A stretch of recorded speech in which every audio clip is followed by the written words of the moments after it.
J'étais dans le ventre de ma mère et là, j'ai commencé à être initiée à la sorcellerie. D'accord, depuis le ventre de votre mère. Oui. Et c'est lorsque j'ai grandi que j'ai appris, étant dans le monde de la sorcellerie, que avant même que je n'existe, c'est-à-dire avant que mon père et ma mère ne se rencontrent, qu'un pacte avait déjà été tissé. D'accord. C'est-à-dire que ma grand-mère n'arrivait pas à avoir des enfants garçons.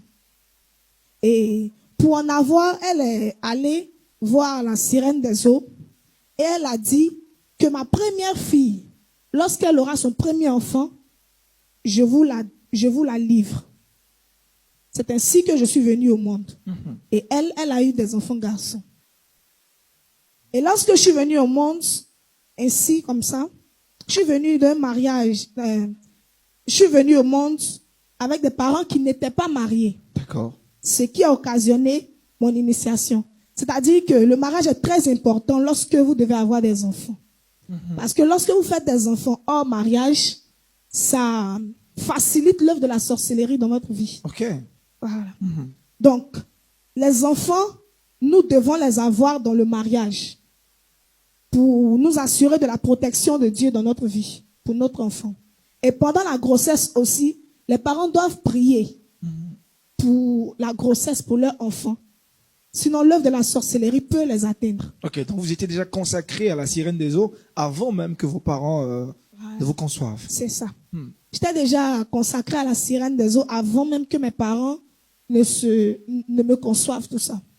Et lorsque je suis venue au monde, à partir de l'âge de 3 ans, 2 ans, comme ça, à la maison familiale, d'abord j'étais chez ma grand-mère. C'est là que j'ai grandi.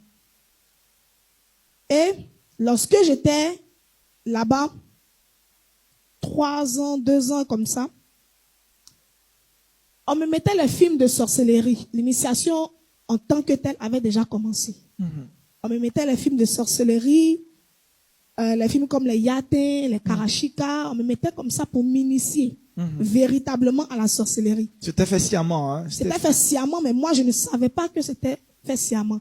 Ça m'a donné de la peur.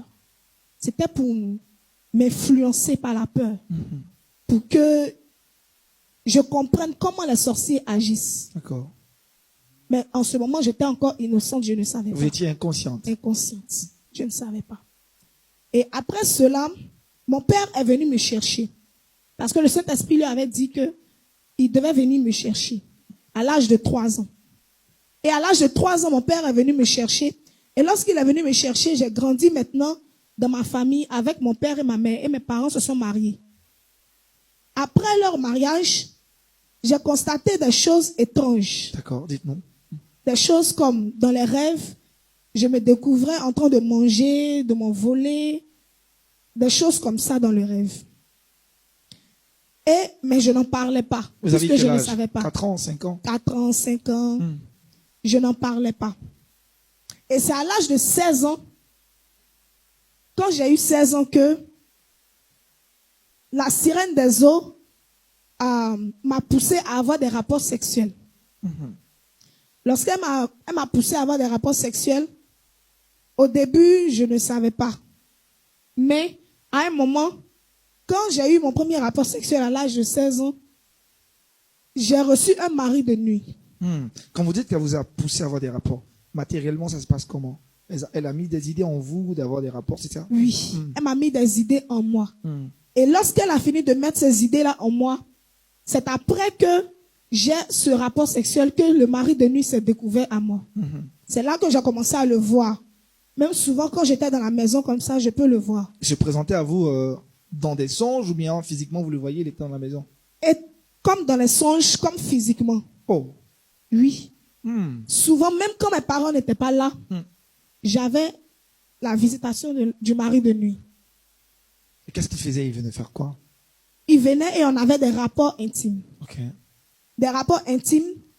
Il me souillait, il déposait des semences en moi. Et à chaque fois qu'un homme allait avec moi, je donnais ces semences, c'est-à-dire je donnais des maladies à cet homme-là. Ou des esprits méchants. Ou des anges déchus à ces hommes-là. Et donc, Quand tout ça là s'est produit, à l'âge de 16 ans, Vous n'en parlez toujours pas à vos parents. je n'en parle pas à mes parents. Je commence maintenant à voir que ma vie prend un autre tournant. C'est-à-dire, je commence à être débauchée. Mais mon père, qui était pasteur, Ok. m'interdisait fortement de sortir. C'est-à-dire, avec lui, c'était une femme reste à la maison, une femme reste à la maison pour le bien de la femme, tout ça. Et moi, je me cachais parce que j'allais à l'école. Donc, je me cachais pour partir faire ce que j'avais à faire. C'était toujours une dispute, une raison de dispute entre moi et mes parents, entre moi et mon père surtout. Et là, à partir de 18 ans, j'ai commencé à être consciente de ce que je faisais. J'ai commencé à être consciente de ce que je faisais, en sorte que quand le mari de nuit venait, il me disait ce que j'avais à faire avec un tel homme que je vais rencontrer demain. Il vous donnait des instructions. Il me donnait des instructions.